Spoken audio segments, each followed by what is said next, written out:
वक्त बुरा है, मैं मानता हूँ, पर मेहनत का फल कभी ना कभी तो मिलता ही है। तुम चिंता मत करो, मैं आज जंगल के उस हिस्से में जाऊंगा जहाँ की लकड़ियाँ शहर के बाजार में ऊंचे दामों पर बिकती हैं। बस तुम थोड़ा धैर्य रखो, भगवान सब ठीक कर देगा। धैर्य? पिछले 10 सालों से मैं धैर्य का ही घूंट पीकर जी रही हूँ माधव। आपकी ये बातें अब मुझे दिलासा नहीं बल्कि जख्म देती हैं। लकड़ी काटने के अलावा भी दुनिया में बहुत से काम हैं। आप किसी जमींदार के यहाँ मजदूर क्यों नहीं बन जाते, या फिर शहर जाकर कोई ढंग की नौकरी क्यों नहीं ढूंढते? लकड़ी काटकर आप सिर्फ अपना कंधा तोड़ रहे हैं, गरीबी नहीं। मैं अब इस भूख को बर्दाश्त नहीं कर सकती। मुझे बस इतना चाहिए कि कम से कम हम दोनों रात को चैन की नींद सो सके, बिना इस डर के कि कल सुबह क्या खाएंगे। ठीक है भाग्यवान, अगर तुम्हें लगता है कि मेरी मेहनत काफी नहीं है तो मैं आज से ही दूसरे काम की तलाश शुरू कर दूंगा। मैं लकड़ियां काटने के साथ साथ गांव के जमींदार से भी बात करूंगा कि क्या उनके पास मेरे लिए कोई और काम है। मैं नहीं चाहता कि तुम्हारी आंखों में कभी भी दुखों के बादल छाएं। मैं वादा करता हूं कि मैं हार नहीं मानूंगा। बस आज का दिन किसी तरह काट लो। शाम को जब मैं लौटूंगा तो शायद कोई अच्छी खबर लेकर आऊं। अब मुस्कुरा दो, तुम्हारी मुस्कान ही मेरी असली पूंजी है। तभी अचानक दरवाजे पर हल्की सी दस्तक हुई। केशव उठा और बाहर गया। दरवाजे पर एक बूढ़ा साधु खड़ा था। चेहरा शांत, आंखें तेजस्वी, लेकिन शरीर बेहद कमजोर। बेटा, क्या इस प्यासे राही को थोड़ा सा शीतल जल मिल सकता है?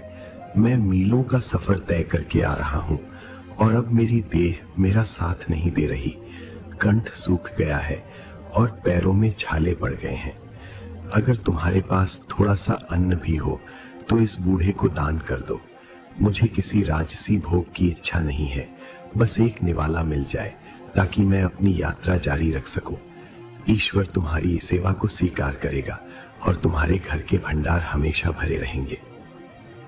प्रणाम महात्मा जी, आपका मेरे द्वार पर आना मेरा सौभाग्य है, लेकिन मैं आपको किस मुंह से बताऊं कि मेरे पास आपको खिलाने के लिए एक दाना भी नहीं है। हम खुद पिछले कल से भूखे हैं।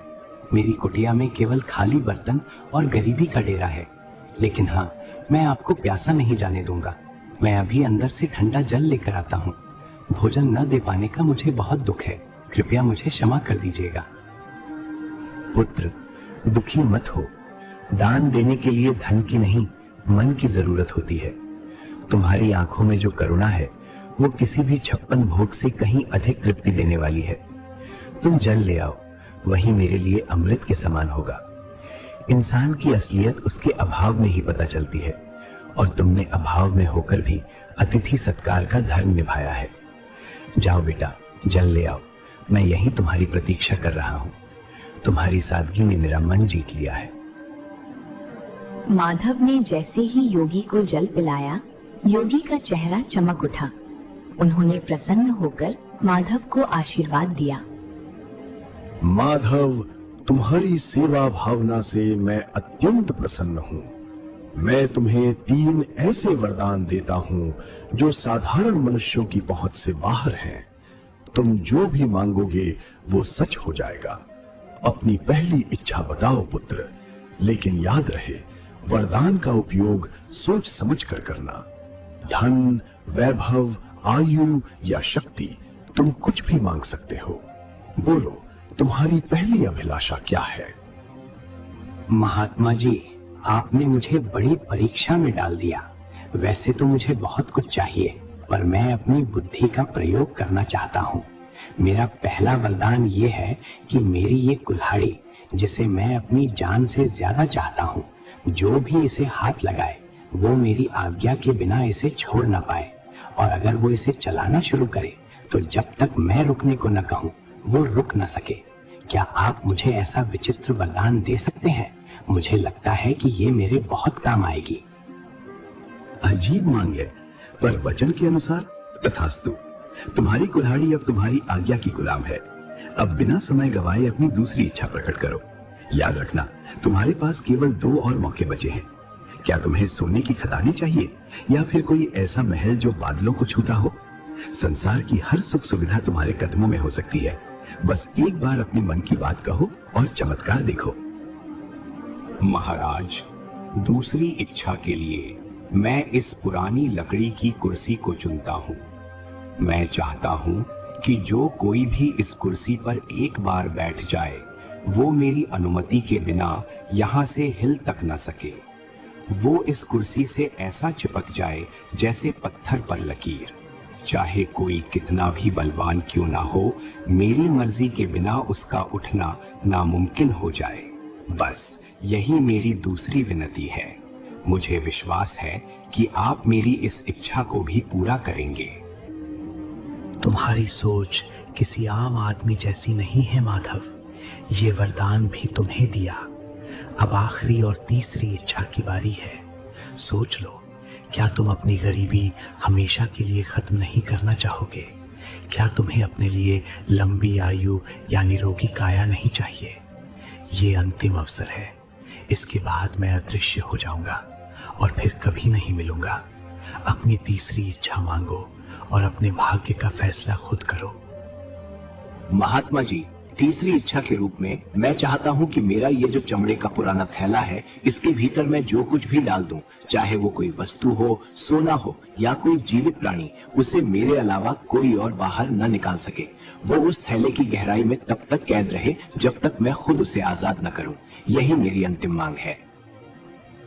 तुम्हारी सोच किसी आम आदमी जैसी नहीं है माधव। विचित्र मांगे हैं, पर वचन के अनुसार तथास्तु। तुम्हारी तीनों मांगे पूरी हुई। याद रखना, वरदान तभी काम आते हैं जब उनका उपयोग सही समय पर हो।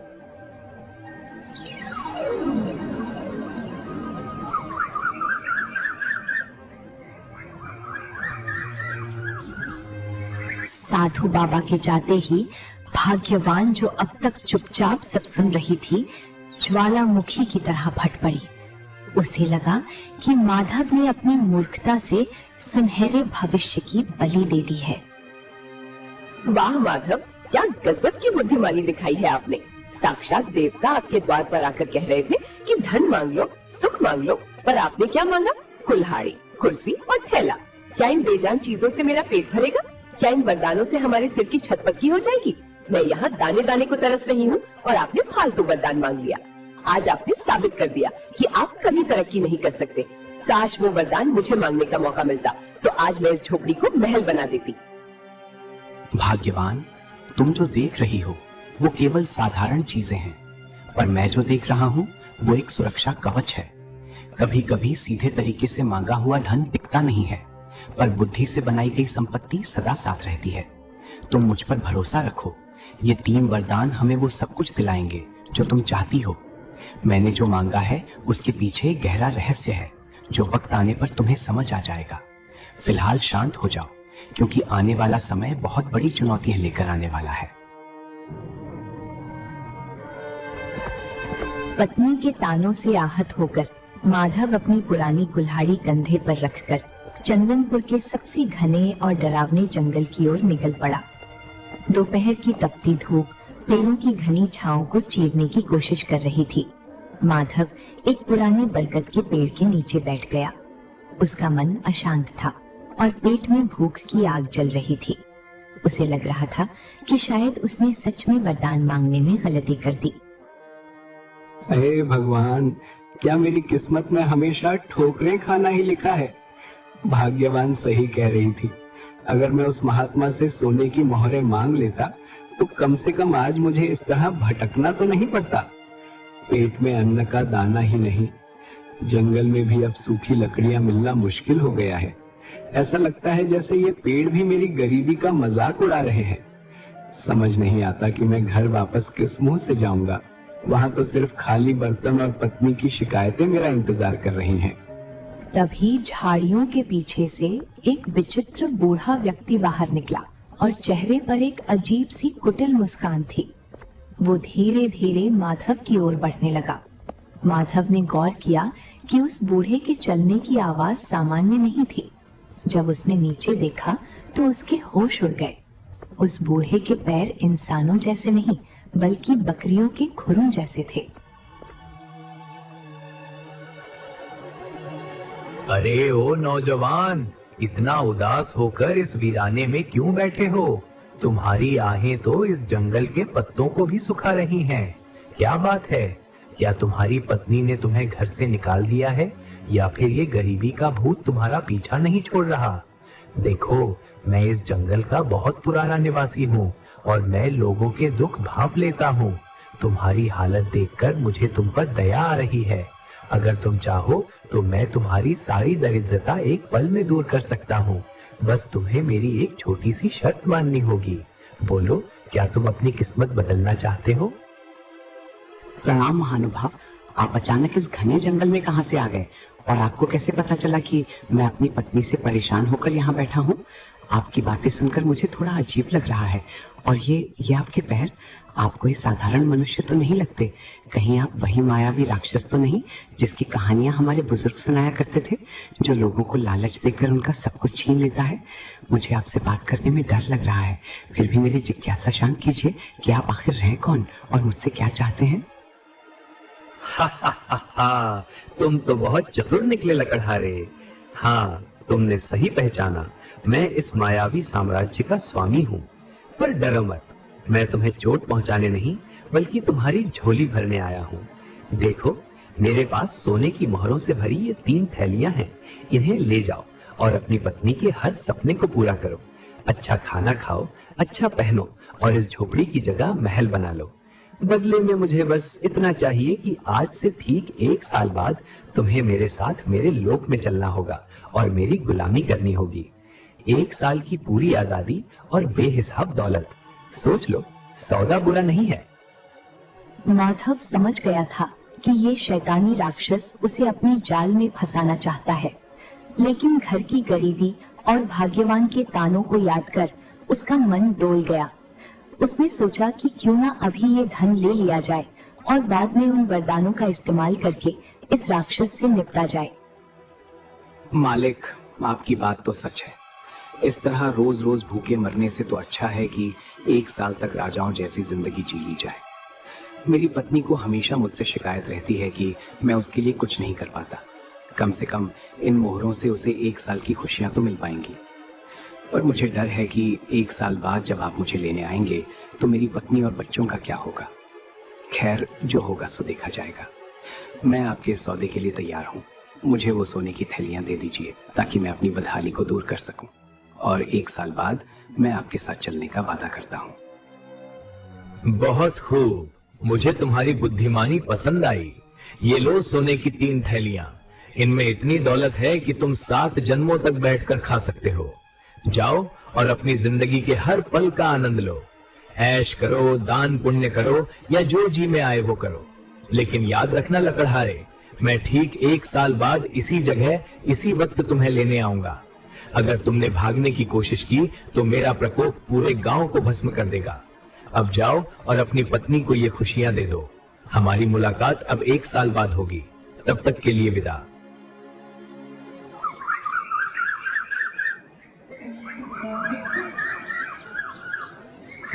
माधव भारी मन और भारी थैलियों के साथ घर लौटा।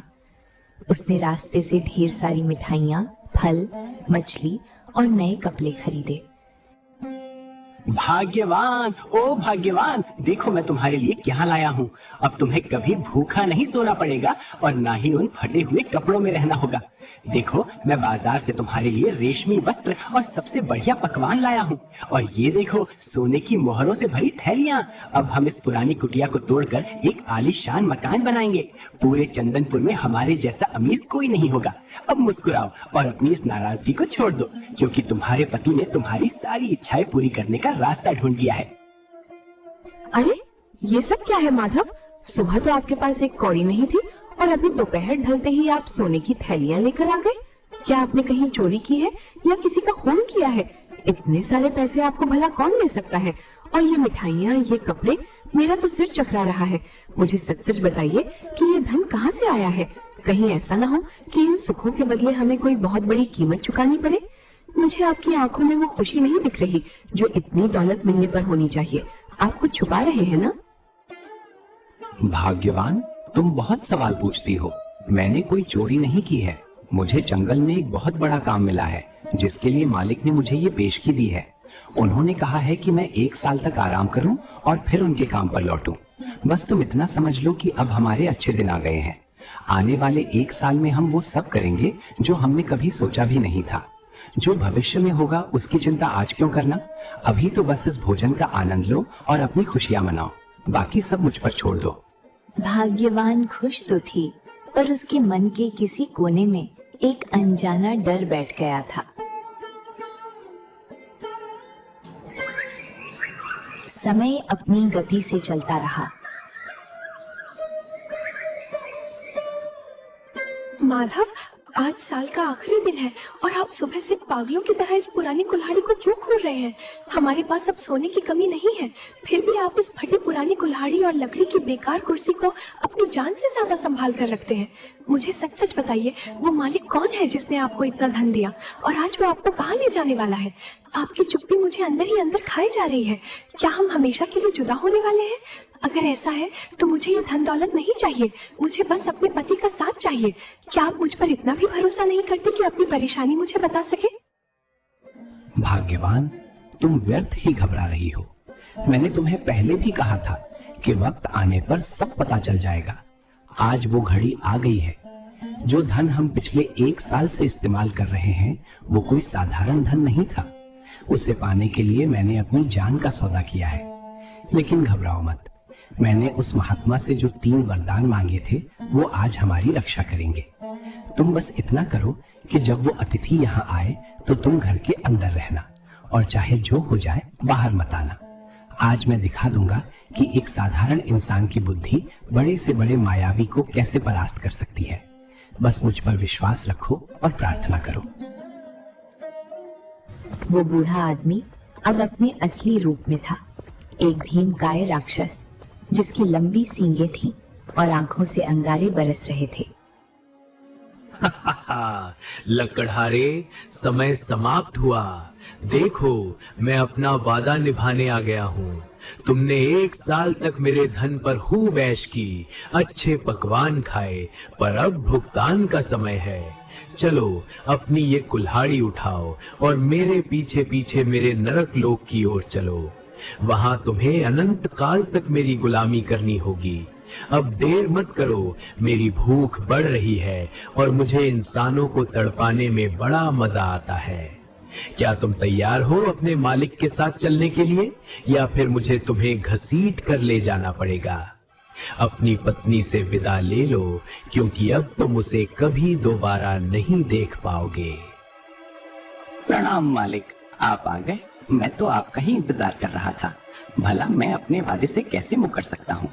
मैं चलने के लिए बिल्कुल तैयार हूँ। आखिर आपने मुझे 1 साल तक राजाओं वाली जिंदगी जो दी है। लेकिन मालिक, जाने से पहले मेरी एक छोटी सी विनती है। देखिए, मैंने अपने बच्चों के लिए ये ढेर सारी लकड़ियां इकट्ठा की हैं ताकि मेरे जाने के बाद उन्हें सर्दी न लगे। बस इतनी सी लकड़ियां काटनी बाकी रह गई हैं। अगर आप महानता दिखाते हुए अपनी दिव्य शक्ति से इन 2-4 कुंदों को फाड़ दें तो मैं चैन से आपके साथ चल सकूंगा। आपके लिए तो ये पल भर का काम है। क्या आप अपने सेवक पर इतना सा उपकार करेंगे? तुम इंसान भी कितने भावुक होते हो, जाते जाते भी लकड़ियों की चिंता कर रहे हो। लाओ इधर दो ये खिलौना जैसी कुल्हाड़ी। देखो मैं इसे कैसे एक ही बार में चकनाचूर करता हूँ। ये लो और ये लो। अरे ये क्या हो रहा है? ये कुल्हाड़ी मेरे हाथों से चिपक क्यों गई है? मैं इसे छोड़ना चाहता हूँ पर ये मेरे हाथों को जकड़ती जा रही है। और मेरा शरीर अपने आप वार किया जा रहा है। मैं रुकना चाहता हूँ पर मेरे हाथ रुक नहीं रहे। लकड़हारे, ये क्या जादू किया है तूने? मुझे रोक, मैं कह रहा हूँ मुझे अभी के अभी रोक, वरना मैं इस पूरी जगह को तबाह कर दूंगा। अरे मालिक, इतनी जल्दी थक गए? आप तो कह रहे थे कि ये आपके लिए बच्चों का खेल है। काटिए मालिक, अभी तो बहुत सारी लकड़ियां बाकी हैं। आप शायद भूल गए, इस कुल्हाड़ी को जो भी पकड़ता है वो मेरी आज्ञा के बिना इसे छोड़ नहीं सकता, और जब तक मैं ना कहूँ वो रुक भी नहीं सकता। अब काटते रहिए लकड़ियां पूरी रात। मुझे तो अब नींद आ रही है, मैं जाकर थोड़ा आराम करता हूँ। जब आप थक कर चूर हो जाए और आपकी हड्डियां जवाब देने लगे तब मुझे पुकारिएगा। तब तक इस मुफ्त की मजदूरी का आनंद लीजिए, महाबली राक्षस राज। माधव, बेटा माधव, मुझे बचा ले। मैं हार गया। तुम्हारी बुद्धि के आगे मेरी माया फेल हो गई। मेरे हाथ अब फटने वाले हैं, मेरा दम घुट रहा है। कृपया मुझे इस कुल्हाड़ी के चंगुल से आजाद कर दो। मैं कसम खाता हूँ कि मैं तुम्हें अभी नहीं ले जाऊंगा।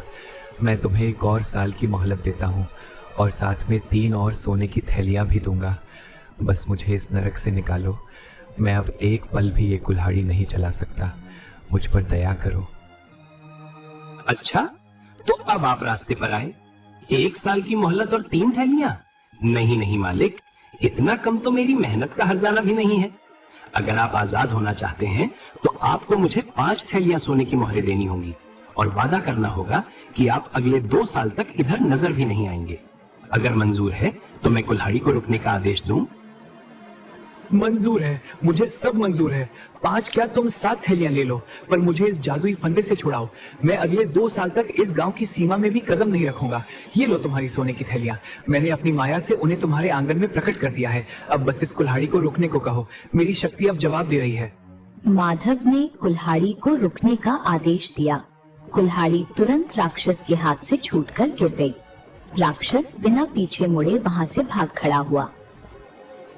समय का पहिया अपनी गति से चलता रहा और देखते ही देखते 2 साल का लंबा अरसा बीत गया।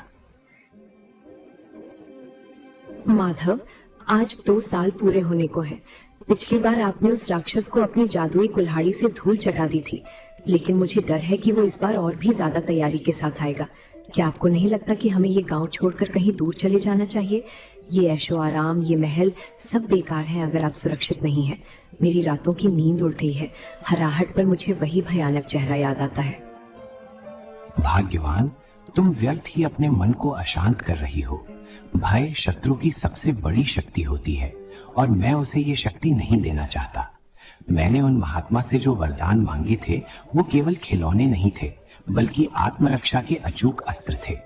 आज की शाम हमारे लिए एक नई परीक्षा है और मैं इसके लिए पूरी तरह तैयार हूँ। ओ लकड़हारे, बाहर निकल। आज 2 साल पूरे हो गए हैं और तेरा काल द्वार पर खड़ा है। तूने पिछली बार मुझे अपनी उस घटिया कुल्हाड़ी से बेवकूफ बनाया, लेकिन याद रखना कि एक ही चाल 2 बार काम नहीं आती। इस बार मैं ना तो तेरी किसी चीज को हाथ लगाऊंगा और ना ही तेरी बातों में आऊंगा। अरे मालिक, आप आ गए। मैं तो कब से आपकी प्रतीक्षा कर रहा था। आप तो बाहर ही रुक गए। क्या आप अपने इस पुराने सेवक से इतना डर गए हैं? देखिए, मैं तो जलने के लिए बिल्कुल तैयार खड़ा हूँ। पिछली बार जो हुआ उसके लिए मैं आपसे क्षमा चाहता हूँ। वो तो बस एक मजाक था। आइए, अंदर आइए। आप इतनी दूर से थके हारे आए होंगे, कम से कम थोड़ा विश्राम तो कर लीजिए। देखिए, मैंने आपके स्वागत के लिए आंगन में अपनी सबसे आरामदायक कुर्सी रखी है। बस 5 मिनट वहाँ बैठिए। मैं अपनी पत्नी से विदा लेकर और अपना थोड़ा सामान समेटकर तुरंत आपके साथ चलता हूँ। राक्षस माधव की बात सुनकर सोच में पड़ गया। उसे लगा कि माधव शायद हार मान चुका है। उसने चारों तरफ देखा। वहाँ ना तो कोई कुल्हाड़ी थी और ना ही कोई हथियार। आंगन के बीचों बीच बस एक साधारण सी लकड़ी की कुर्सी रखी थी। अपनी थकान और माधव की विनम्रता को देखते हुए राक्षस ने सोचा कि थोड़ा आराम करने में कोई बुराई नहीं है। लगता है तुझे अब अपनी असलियत समझ आ गई है। अच्छा है कि तूने सरेंडर कर दिया, वरना मैं आज बहुत गुस्से में था। खैर, तू कहता है तो मैं 5 मिनट यहाँ बैठ जाता हूँ, पर याद रखना, अगर तूने कोई चालाकी की तो तेरा अंजाम बहुत बुरा होगा। ये कुर्सी तो सच में बहुत आरामदायक है। अब जा, जल्दी से अपना सामान ले आ और अपनी पत्नी को आखिरी बार देख ले। मैं यहाँ बैठ के तेरा इंतजार कर रहा हूँ। अरे मालिक, आपको कुर्सी पसंद आई ये जानकर मुझे बहुत प्रसन्नता हुई। पर क्या आप जानते हैं, ये कुर्सी जितनी आरामदायक बैठने में है, उठने में उतनी ही कष्टदायक है। जरा कोशिश तो कीजिए उठने की। क्या हुआ मालिक, आप तो हटने का नाम ही नहीं ले रहे। लगता है आप मेरी इस तुच्छ कुर्सी के प्यार में पड़ गए हैं। मैंने आपको बताया नहीं था कि जो भी इस कुर्सी पर एक बार विराजमान हो जाता है वो मेरी आज्ञा के बिना यहाँ से हिल तक नहीं सकता। राक्षस ने पूरी ताकत लगा दी। उसने जोर जोर से चिल्लाया और अपनी मायावी शक्तियों का उपयोग किया, पर वो कुर्सी से टस से मस न हुआ। ऐसा लग रहा था जैसे वो कुर्सी का ही एक हिस्सा बन गया हो। वो जितना जोर लगाता, कुर्सी उसे उतना ही कसकर जकड़ लेती। हार मानकर वो फिर से गिड़गिड़ाने लगा। माधव, ये तूने फिर से मेरे साथ क्या किया? मुझे छोड़ दे, मैं इस कुर्सी से चिपक गया हूँ, मेरी हड्डियां चटक रही हैं। मुझे लगा था तू सुधर गया होगा, पर तू तो पहले से भी ज्यादा खतरनाक निकला। मुझे इस कैद से आजाद कर दे। मैं वादा करता हूँ कि मैं तुझे कभी अपने लोक नहीं ले जाऊंगा। मुझे बहुत दर्द हो रहा है लकड़हारे, क्या तुझे मुझ पर दया नहीं आती? मैं कसम खाता हूँ कि मैं फिर कभी इधर नहीं आऊंगा। बस मुझे इस लकड़ी के शैतान से अलग कर दे। दया? आप एक राक्षस होकर दया की बात कर रहे हैं? आप तो मुझे खत्म करने आए थे। देखिए मालिक, मैं कोई बुरा इंसान नहीं हूँ, पर मैं अपनी सुरक्षा करना जानता हूँ। अगर आप आजाद होना चाहते हैं तो पिछली बार से दुगनी कीमत चुकानी होगी। मुझे 10 थैलियां सोने की मोहरें चाहिए, और इस बार आपको वादा करना होगा कि आप अगले 5 सालों तक इस इलाके की तरफ मुड़कर भी नहीं देखेंगे। अगर आपको ये सौदा मंजूर है तो कहिए। मंजूर है, मुझे सब मंजूर है। 10 क्या, मैं तुझे 20 थैलियां दूंगा। बस मुझे यहाँ से उठा। मैं वचन देता हूँ कि अगले 5 सालों तक मैं तेरे गांव की परछाई से भी दूर रहूंगा। तेरी बुद्धि के आगे मैं नतमस्तक हूँ। ये ले तेरा धन। अब बस अपनी इस जादुई कुर्सी को हुक्म दे कि वह मुझे छोड़ दे। मैं अब एक पल भी यहाँ नहीं रुकना चाहता। मुझे जाने दे माधव, मैं फिर कभी तुझे चुनौती देने की भूल नहीं करूंगा। माधव ने जैसे ही आजाद कहा, राक्षस स्प्रिंग की तरह कुर्सी से उछला और बिना पीछे देखे भाग निकला। उसके बाद राक्षस कभी वापस नहीं आया।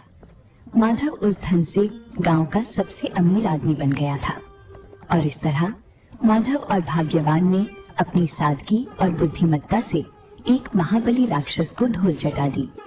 चंदनपुर में खुशियां लौट आईं, और माधव की ये कहानी युगों युगों तक सुनाई जाने लगी कि कैसे एक साधारण लकड़हारे ने अपनी बुद्धि के बल पर भाग्य को बदल दिया। अगर आपको ये कहानी पसंद आई हो तो लाइक करें, अपने दोस्तों के साथ शेयर करें और अपनी राय कमेंट में बताएं। आपका साथ हमें और भी मजेदार और प्रेरणादायक कहानियाँ लाने की ताकत देता है। तो सब्सक्राइब करके हमें और ज्यादा मेहनत करने का हौसला दें। Thanks for watching.